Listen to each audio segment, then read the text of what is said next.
Et du coup, on va embrayer avec nos témoignages des fabricants. Donc, on a Fabrice Aucourt de chez Hubler qui va nous rejoindre, Tanguy Morel chez Pierre Deplan et puis Sylvain Palombo pour Lighting Development.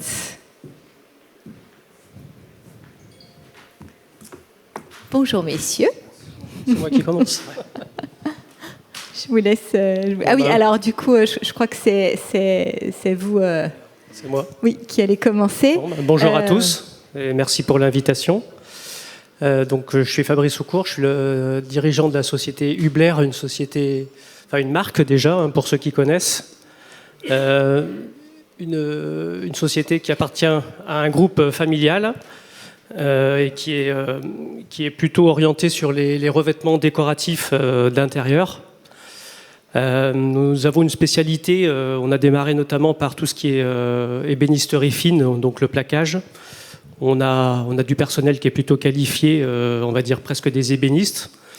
Et puis après, on a orienté nos produits notre offre sur d'autres produits connexes, comme des panneaux décors, d'autres types de stratifiés, d'autres produits issus du bois, des produits aussi techniques, acoustiques, puisqu'on intervient aussi dans ce domaine-là. Par des produits absorbants.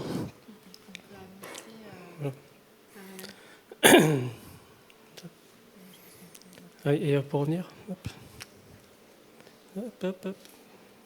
Ah non, si vous voulez revenir en arrière. Ouais. Alors c'est la rouge. Ah, pardon. C'est technique. Presque autant que les menuiseries et les plaquages. Voilà. Donc on attache quand même une grande importance sur tout ce qui est certification. On a obtenu la certification FSC là, il y a un mois tout juste. Surtout pour la partie bois, puisqu'on est assez sensible sur la provenance de nos approvisionnements. Et puis tout ce qui est certification COV, donc tout ce qui concerne les solvants de nos produits. Voilà. Dans l'organisation, j'ai 8 personnes sur le national qui visitent donc les architectes décorateurs d'intérieur. Et puis on a un atelier de transformation également pour coller notre matière, transformer notre matière et proposer des produits prêts à poser. Voilà. Alors j'ai fait une petite illustration. Voilà, c'est fait maison, ça aussi. Une petite illustration d'un projet sur lequel, en fait, on voit un petit peu dans tous les domaines où on peut intervenir. Donc, on voit très bien. Alors déjà, c'est tous les domaines d'application sur lesquels on intervient, le tertiaire, l'hôtellerie, la restauration. Enfin, tous ces domaines-là, tous nos produits, on va dire, sont compatibles dans ces domaines d'application-là. Et puis, dans le projet qui devient votre projet devient aussi le nôtre, on peut intervenir sur l'ensemble du projet, que ce soit l'habillage mural, que ce soit la partie plafond, que ce soit le mobilier, que ce soit la porte, les cloisons et tout ce qui est profil, type plinthe, type tasseau, type simèse, etc. quoi. Donc, on arrive à gérer, par rapport à un choix d'un matériau, on arrive à le combiner et à le placer sur différents lieux en fait, du projet pour avoir une harmonie, une unité au final. Quoi. Voilà. Pour expliquer aussi un peu dans notre organisation, donc on est un peu une plaque tournante. Hein, la société Hubler, elle est en relation avec tous les acteurs d'un projet. Donc bien sûr l'architecte, ensuite le menuisier agenceur, le transformateur, avec lequel on va être en relation pour les devis, pour les études, pour les prototypes, pour les choix des matériaux. Et puis on est en relation aussi avec les industriels de la porte, de la cloison. Comme j'expliquais tout à l'heure, forcément, pour un projet, on va retrouver tous ces éléments-là, du mobilier, etc. Et puis, dans notre organisation logistique, on passe par un réseau distributeur spécialisé. Donc moi, je suis à la tête de la société, j'ai une équipe qui gère tous ces relations-là pour faire en sorte que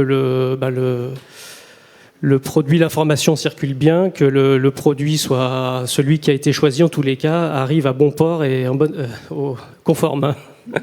Voilà. Et alors, comment vous travaillez justement avec les architectes particulièrement? Alors moi, j'ai une équipe de prescripteurs. Hein, j'ai donc 8 personnes. On propose, alors Hubler, je ne l'ai pas dit, mais en fait, on est une sorte de gamiste. En fait, on va sourcer des produits chez des industriels en France, en Europe.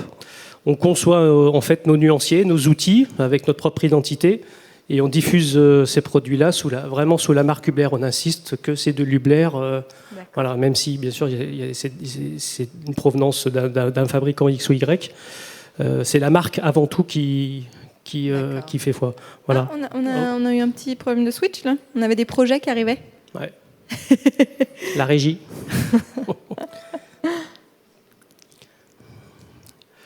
Voilà, donc on a une offre produit de 9 identités différentes, donc du plaquage, du décor, des produits acoustiques, des produits vernis aussi.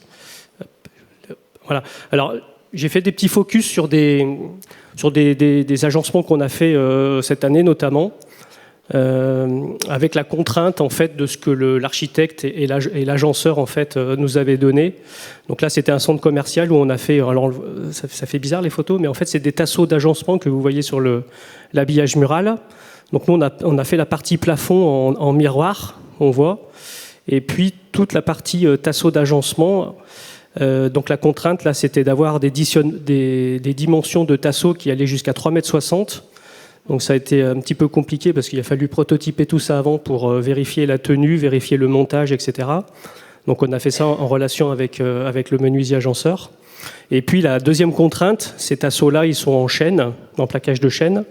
Et il fallait aussi que le plaquage soit complètement uniforme entre les tasseaux et les plafonds, les retombées de plafond.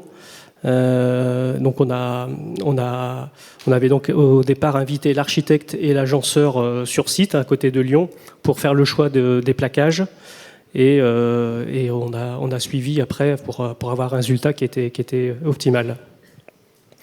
Voilà. Cette deuxième illustration là, donc ça c'est toujours dans notre métier de l'ébénisterie.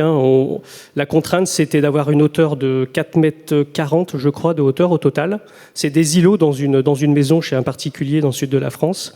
Donc il avait un îlot cuisine, un îlot salle à manger. C'était des cubes, en fait, tout habillés en noyer. Et la contrainte, c'était de dire que lui voulait absolument que le motif du bois soit suivi de haut en bas, sans interruption, sans rien, quoi. Donc voilà, là, on a développé des plaquages tel qu'un ébéniste. Et puis il y a des portes, vous ne les voyez pas forcément, mais il y a des portes intégrées dedans, des portes sous tenture. Voilà, donc on a livré les plaquages, les panneaux plaqués, les feuilles pour le fabricant de portes. Et là, donc c'est du noyer américain avec un suivi de haut en bas. Voilà, tout le suivi du veinage. Donc ça, c'était... Et le cube, bon, bien sûr, il fait 4 côtés, plus les montées d'escalier. Donc on avait un défi assez important à relever. Voilà. Là, bon, c'est un agencement d'une mairie où là, donc, on est intervenu sur la partie plafond micro-perforé. On ne le voit pas très bien, mais les plafonds, ils sont micro-perforés. On est intervenu sur la partie habillage mural et le mobilier qu'on voit devant. Donc là, c'était du plaquage en merisier. Et pareil, on avait la contrainte d'avoir exactement le même lot sur l'ensemble du projet. Voilà. Ça. Et puis là, donc, c'est un hôtel où on a travaillé avec un produit panneau décor, donc de notre offre produit. Donc là, il voulait un aspect un peu montagne. Donc on a fait une recherche parce qu'on n'avait pas forcément ce qu'il voulait. Donc on a prototypé un décor particulier pour avoir vraiment l'aspect que l'architecte voulait. Et ensuite, on a réalisé avec les différents intervenants, donc pour la partie porte technique, la partie claustra. Donc on a fabriqué les tasseaux aussi dans notre atelier.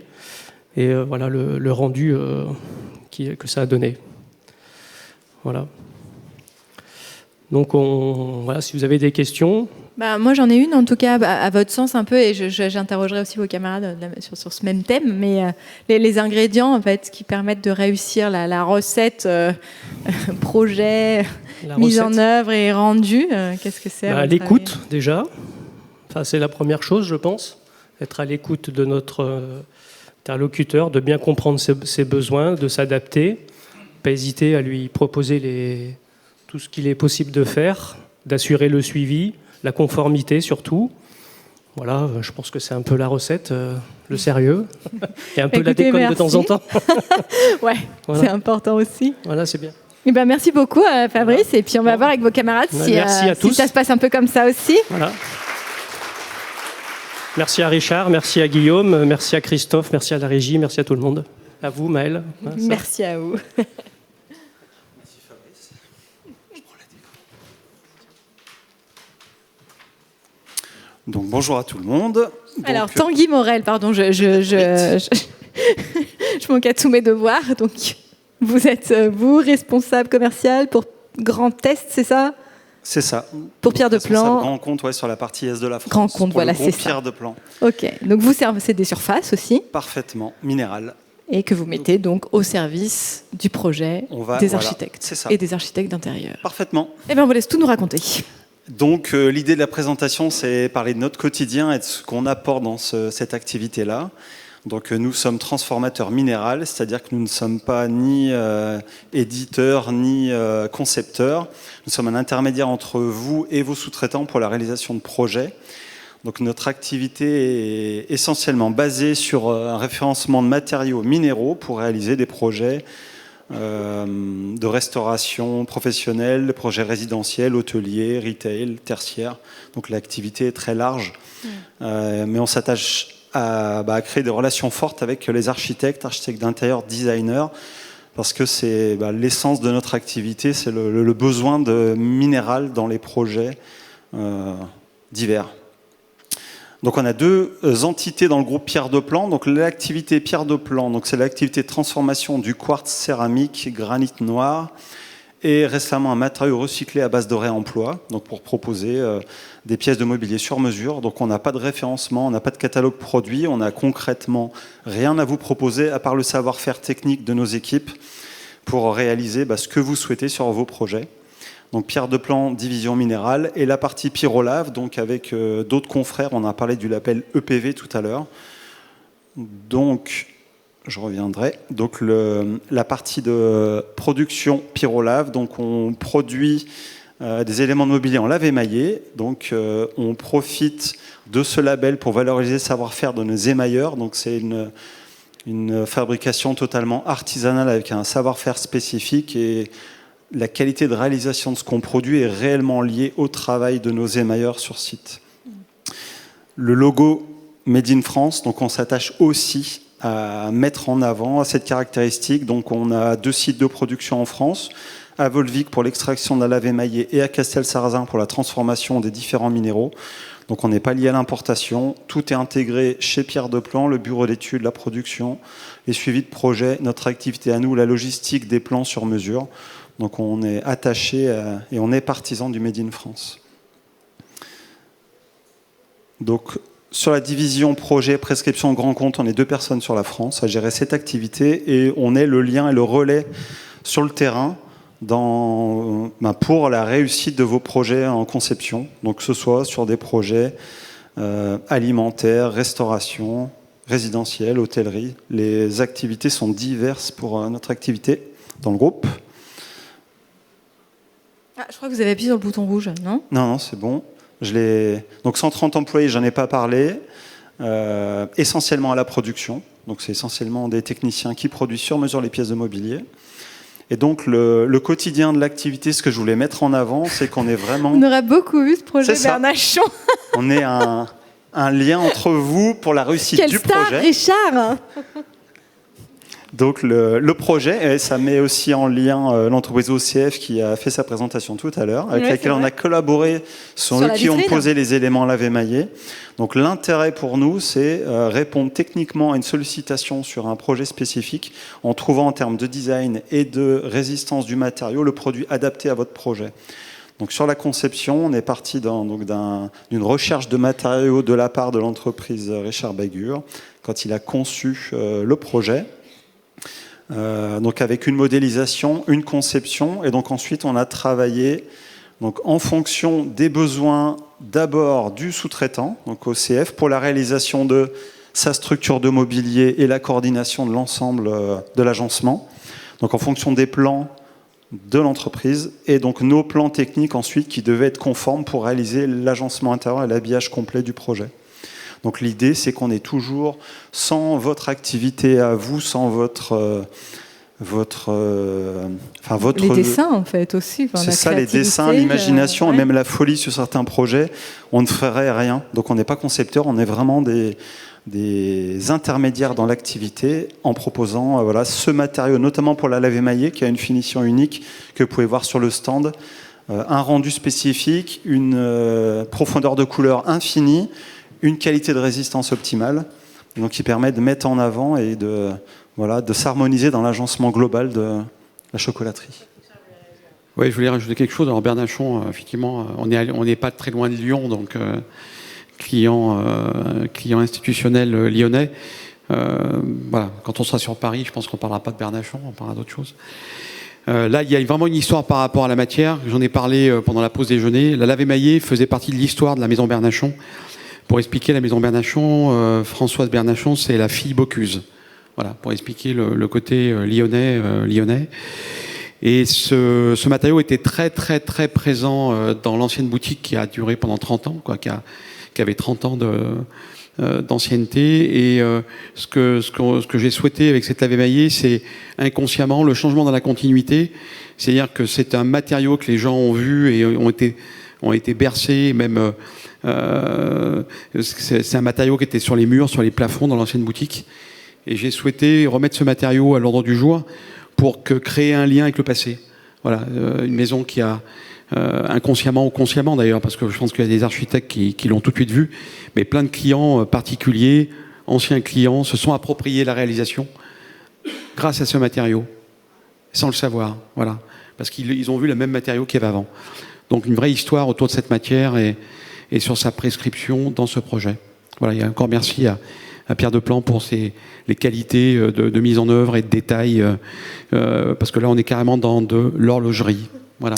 Avec plaisir, merci. C'est l'après-midi des cœurs aujourd'hui. Merci bien. Merci Richard pour toutes ces précisions. Donc la pierre de lave est un matériau historique, donc c'est un matériau qui date de Louis Pasteur et des premiers développements des vaccins contre la rage. Les paillasses à l'époque étaient faites déjà en lave émaillée de Volvic. Une autre conception de projet, donc c'est un hôtel dans le sud de la France, l'hôtel La Réserve à Ramatuelle, avec l'agence Jacques Garcia. Donc l'idée là, c'était montrer la complexité dans notre activité de conception de produits sur mesure. La contrainte n'était pas la conception de l'architecte, mais c'était le sous-traitant de mobilier italien et le lien en fait entre l'architecte d'intérieur et le fabricant italien, qui imposait en fait des structures de mobilier qui correspondaient pas totalement au design qui était voulu par l'agence Jacques Garcia. Donc en fait, on s'est adapté sur le projet, on a fait le lien entre le maître d'œuvre, l'architecte d'intérieur, pour en fait s'adapter à la structure du mobilier du fabricant italien. Donc on a modifié tout ce qui était technique, tout ce qui était prévu pour s'adapter vraiment sur la structure des meubles et proposer quelque chose de totalement sur mesure. Donc comme je vous disais, nous n'avons absolument aucun catalogue produit, aucune chose à part des réalisations à vous montrer, vous proposer. On fabrique totalement tous les éléments sur mesure. Donc avec la conception, on voyait la taille des fours pour la production et donc la réalisation qui devait s'adapter aux caractéristiques du mobilier sur la salle de bain. Et donc un projet lyonnais pour finir, donc l'hôtel Fort Saint-Laurent, donc Lyon 4e, qui est ouvert il y a quelques semaines. Donc sur l'hôtel, donc on a travaillé avec l'agence Marion Siméon et un agenceur mi-agencement qui n'avait pas la technicité de poser de la pierre, donc c'est quelque chose qu'ils n'avaient jamais fait. Ils sont très bons pour travailler l'agencement global hormis la pierre. Donc sur cette opération, on a travaillé en lien avec l'architecte et l'agenceur sous-traitant du projet pour réaliser les plans sur mesure, donc sans se conformer au plan de réalisation de base, mais se fier en fait à ce qu'eux avaient réalisé en mobilier. Donc on a fait des relevés sur place une fois que les mobiliers étaient installés pour avoir une correspondance totale dans l'agencement et l'installation qui a été réalisée aussi par nos équipes en interne. Donc c'est aussi une des choses que l'on peut faire dans le suivi, hormis le suivi technique pour la conception, c'est la réalisation avec des relevés possibles sur site et des pauses. En résumé, la dernière chose que je voulais évoquer, c'est qu'on a besoin de vous, on a besoin de ce que vous réalisez pour travailler. Donc, je vous remercie au nom de l'entreprise de faire travailler une entreprise comme la nôtre, qui est des valeurs en poussant le savoir-faire Made in France. Et avec, nous sommes attachés au label EPV, comme je vous disais, pour mettre en valeur le travail de nos équipes. Alors, peut-être 3 petits mots, mais vraiment 3. Sur les ingrédients, 3 ingrédients du coup pour la synergie réussie. Ouais, la communication. Donc notre bureau d'études a vraiment besoin d'une communication claire avec le concepteur et connaître les technicités spécifiques de la structure des mobiliers pour réaliser le projet en respectant le travail du concepteur. Donc merci la communication. Merci à vous. Et du coup, on accueille notre dernier intervenant, Sylvain Palombo. Et on va parler lumière avec vous. Bonjour. Bonjour Sylvain. Bonjour à tous, bonjour à toutes. Juste peut-être déjà vert en avant, c'est rouge, on recule. Absolument. Cool. Merci. Ok. J'ai cru que ça n'avançait pas. Donc je suis Sylvain Palombo, je suis le responsable du groupe Lighting Développement. Ma collaboratrice est ici, Nadège Ménard. Elle est prescripteur sur la région Est. Et c'est elle qui pourra vous renseigner tout à l'heure sur le petit stand qu'on a dans la deuxième cour. Alors aujourd'hui, on est là pour vous parler de 2 sociétés, qui sont 2 sociétés du groupe, la société Svel et la société GAL. Alors ça tombe bien parce qu'on va vous présenter un projet qui a amené les deux marques à pouvoir répondre aux besoins de notre client architecte qui a designé et repris des locaux de la SNCF. On va le voir dans un petit moment. Voilà. Donc la société Svel est une société assez ancienne, industrielle, société française, basée à côté de Poitiers, totalement intégrée avec ses moyens de production, son bureau d'études, ses moyens de test et puis sa logistique. Et puis la marque GAL, qui est une très vieille entreprise française également, plutôt parisienne. Les Parisiens peut-être connaissent, les Lyonnais un peu moins. C'est une vieille société de l'industrie du luminaire français. Elle a 90 ans et elle est travaillée en termes de production dans l'usine Svel. Vraiment comme ça ? Oui. Ok, en fait, vraiment comme ça. Pensez aux gens qui sont en ligne aussi et à qui vous tournez le dos. En fait, c'est mieux comme ça. Pardon. Donc, on va parler d'un projet qu'on a réalisé pour la SNCF, avec le cabinet Projective, qui était basé le projet se tenait sur Lille, et on parle de rénovation d'espaces de travail, donc pour la SNCF. Voilà, quels sont les produits qui ont été utilisés? Donc sur la droite, sur la grande photo, c'est à quoi ressemblent les espaces de travail. Et puis sur la droite, ce sont les luminaires qu'on a utilisés. Donc il y a trois types de produits en applique ou en suspension. Ce sont les produits de chez Svel. Et puis un produit de chez GAL qui s'appelle l'Hirondelle.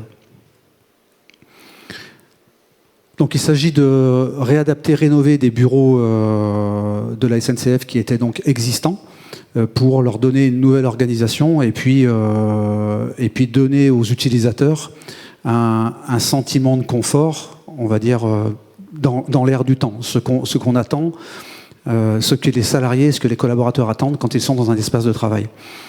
Bien sûr, il faut se conformer aux normes d'éclairage. On parle utilisateur, donc on parle aussi confort visuel, agrément de l'occupation des lieux. Et puis, on parle économie d'énergie. Et le challenge était de faire quelque chose de beau, d'agréable, tout en tenant compte également des apports de lumière extérieure. Alors, besoin de l'architecte, en fait, on parle plutôt de ses attentes.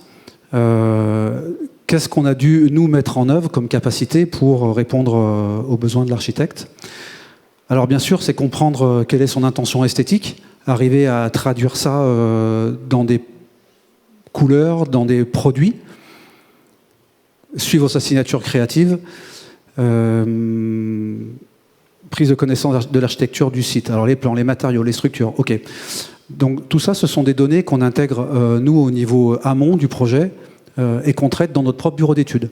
C'est grâce à ça qu'on réalise des études d'éclairage, qu'on réalise des simulations d'éclairement, voire des mises en situation en rendu réaliste pour que, au final, ce que vous avez imaginé ne soit pas différent de la réalité une fois que c'est installé. Et puis on a inséré un peu d'électronique pour que l'éclairage naturel soit pris en compte dans les puissances émises par les luminaires en mode normal de fonctionnement. Alors la collaboration, on suit un cycle à peu près classique. En fait, tous les collègues qui sont intervenus avant moi disent la même chose. C'est que d'abord, on travaille l'expression du besoin, on définit avec notre client quelle est sa sensibilité et où il veut aller. Ça, on le traduit pour nous en produit, on présente des échantillons. On fait en sorte de répondre aux contraintes techniques de l'espace. Alors les contraintes techniques, ça peut être des hauteurs sous plafond qui sont différentes, ça peut être des passages de canalisation. Donc on va faire par exemple des mesures 3D sur site pour intégrer nos produits lorsque c'est nécessaire. Forcément, on travaille avec les normes pour faire en sorte que chaque espace de travail, chaque espace de vie, chaque occupant soit bien correctement éclairé. Et puis, on apporte après la touche esthétique, qui est en fait la signature du créatif ou du créateur. On parlait tout à l'heure entreprise française. Bon, nous, on est aussi basé en France. On a des circuits logistiques qui sont courts. Ça nous permet d'offrir, au-delà de l'aspect normatif, l'aspect technique, l'aspect esthétique, l'aspect prise en compte de l'usage, ça nous permet aussi de proposer une vraie analyse du cycle de vie du produit et aller au-delà de l'installation du produit et de la remise des clés, quelque part, du luminaire. La remise des interrupteurs ? Pardon ? La remise des interrupteurs ? La remise des interrupteurs.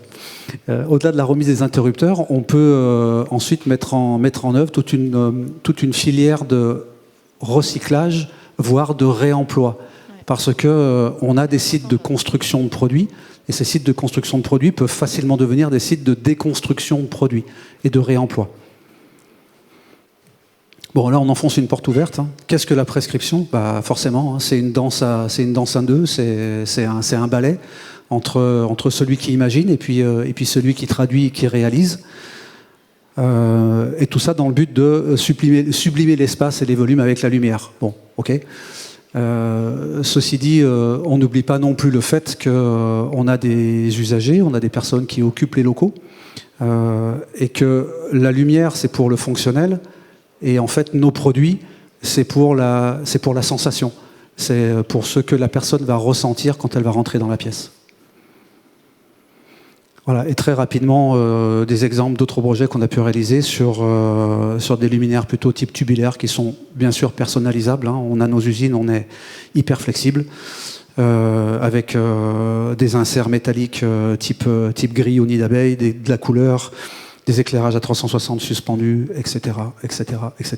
On est flexible et c'est bien sûr au travers de vos idées qu'on peut mettre en œuvre la flexibilité de nos usines. Merci. Et si vous avez des questions, bien sûr, je suis là. Merci beaucoup.